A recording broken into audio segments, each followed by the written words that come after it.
wabarakatuh. Alhamdulillahilladzi ja'ala as-siyam fi syahr Ramadan. Asyhadu an la ilaha illallah wahdahu la syarika lah wa asyhadu anna Muhammadan abduhu wa rasuluhu la nabiyya ba'dah. Allahumma shalli wa sallim ala hadzal nabiyil karim nabiyina Muhammadin wa ala alihi wa sahbihi ajma'in, amma ba'd. Pemirsa Isnet TV yang dirahmati Allah SWT, kita bersyukur pada Allah di hari yang ke-9 kita dalam kondisi berpuasa, alhamdulillah. Sebentar lagi insya Allah kita akan melakukan iftar, buka puasa atau takjil menurut sebagian istilah.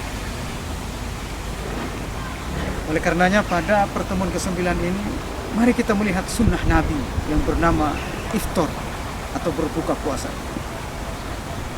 Mengapa Rasulullah SAW memotivasi kita untuk harus beriftar sesuai waktunya, bahkan disegerakan?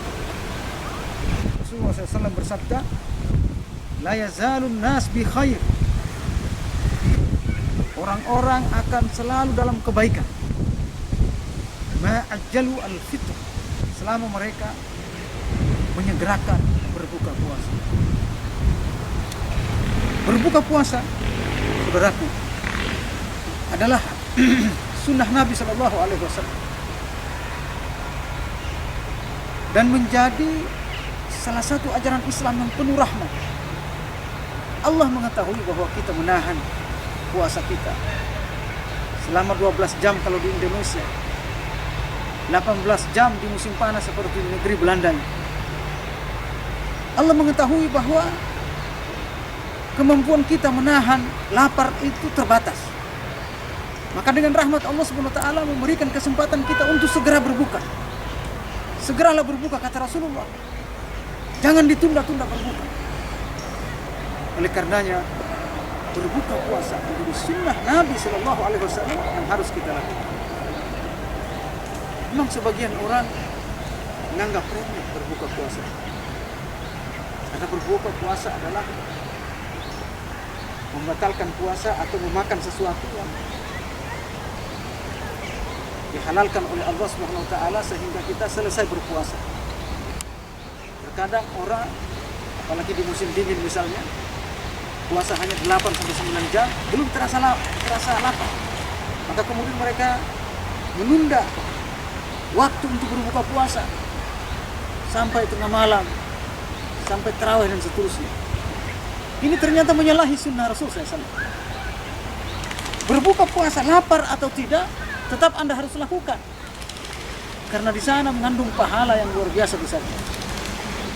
Bahkan kata Rasulullah SAW,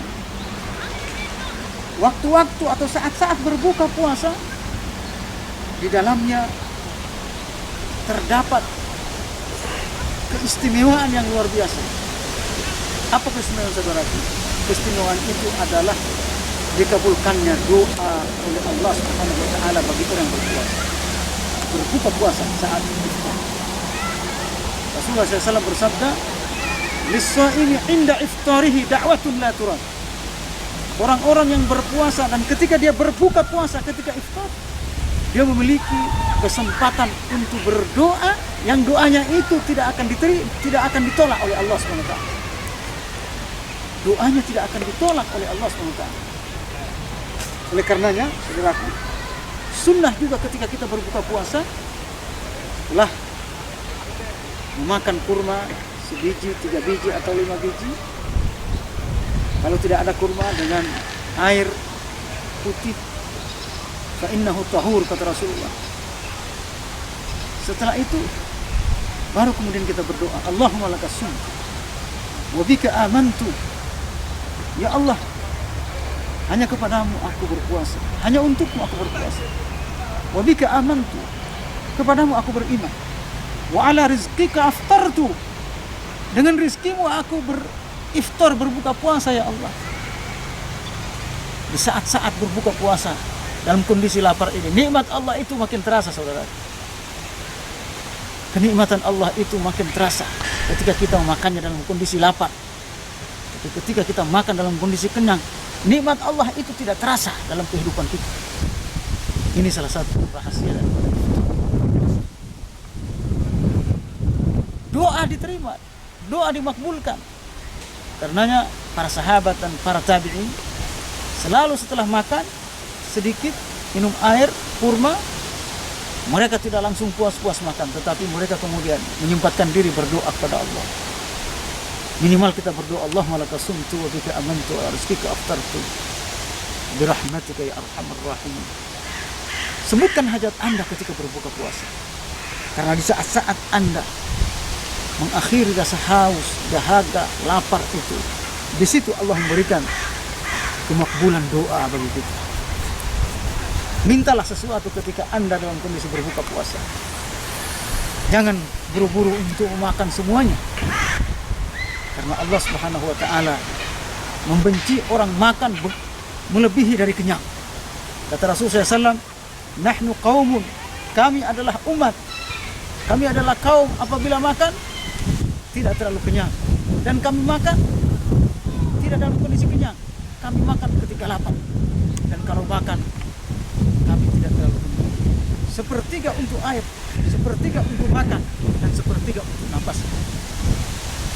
Inilah ajaran Islam yang ternyata dalam ilmu kedokteran dan kesehatan mengandung prinsip-prinsip kesehatan yang luar biasa.